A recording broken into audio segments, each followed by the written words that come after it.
2035년까지 온실가스를 2018년 대비 최대 61% 줄이겠다. 더불어민주당과 정부가 이렇게 합의했습니다. 이 한 문장이 지금 산업계를 뒤흔들고 있습니다. 오늘은 국가 온실가스 감축 목표, 이른바 2035 NDC 논란의 핵심을 정리해 드리겠습니다. 1. 2035 NDC란 무엇인가? NDC는 국가 온실가스 감축 목표 내셔널리 디터먼드 컨트리뷰션의 약자입니다. 각 나라가 온실가스를 얼마나 줄일지 스스로 정해 유엔에 제출하는 계획이죠. 이번에 한국 정부는 2018년을 기준으로 2035년까지 53%, 61% 감축하겠다고 결정했습니다. 즉, 지금보다 절반 이상 줄이겠다는 뜻입니다. 문제는 이전까지 산업계가 감상 가능하다고 주장한 한계치는 48%였다는 점이죠. 그런데 당정이 이보다 훨씬 높은 목표를 설정하면서 논란이 커졌습니다. 왜 갑자기 목표를 더 올렸나? 정부는 이렇게 설명합니다. 국제사회의 흐름에 뒤처지면 기후 리더십을 잃을 수 있기 때문입니다. 박수현 민주당 수석대변인은 IPCC 권고, 헌법재판소 결정, 미래 세대 부담 등을 고려했다고 밝혔습니다. 또 우리 정부의 감축 의지가 강력하다는 걸 세계에 보여줄 필요가 있다고 말했죠. 즉, 국제적 신뢰와 이미지를 위해 더 높은 목표를 잡았다는 겁니다. 하지만 아이러니하게도 현재 미국과 중국은 오히려 탄소 감축 목표를 완화하거나 연기하고 있습니다. 미국은 트럼프 행정부 출범 이후 목표 이행을 무기한 연기했고, 중국은 전체 배출의 30%를 차지하면서도 감축률이 710% 수준에 머물고 있죠.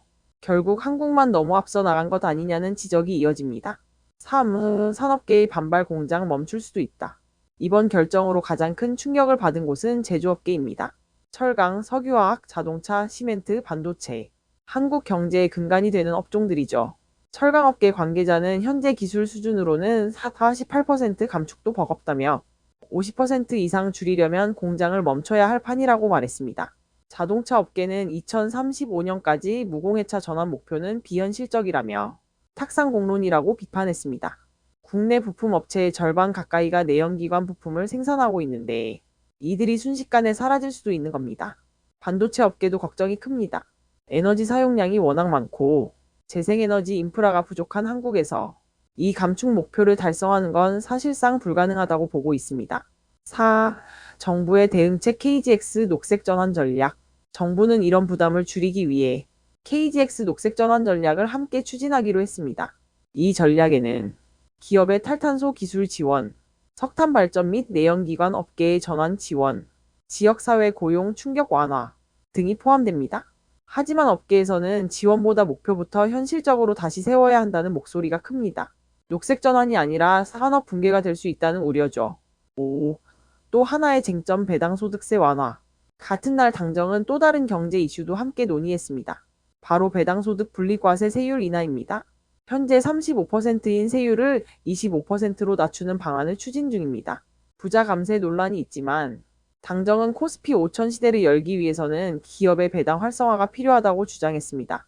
결국 이날 회의는 기후정책의 강력한 압박과 주식시장 부양책이 동시에 등장한 날이 된 셈입니다. 엔딩 이상과 현실 사이의 간극. 2035년까지 61% 감축. 이건 단순한 숫자가 아닙니다. 우리 산업 구조, 일자리, 기술 경쟁력 전반을 다시 짜야 가능한 목표입니다. 정부는 미래 세대를 위해 불가피하다고 말합니다. 하지만 현장은 현재 세대가 무너진다고 말합니다. 기후 정의와 산업 생존 사이, 이 균형점을 어떻게 찾을 것인지 그 해답이 한국 경제의 미래를 좌우할 겁니다. 지금까지 2035 NDC 논란의 핵심을 정리해드렸습니다. 이 영상이 도움이 되셨다면 구독과 좋아요 부탁드립니다. 저는 다음 이슈로 다시 찾아뵙겠습니다.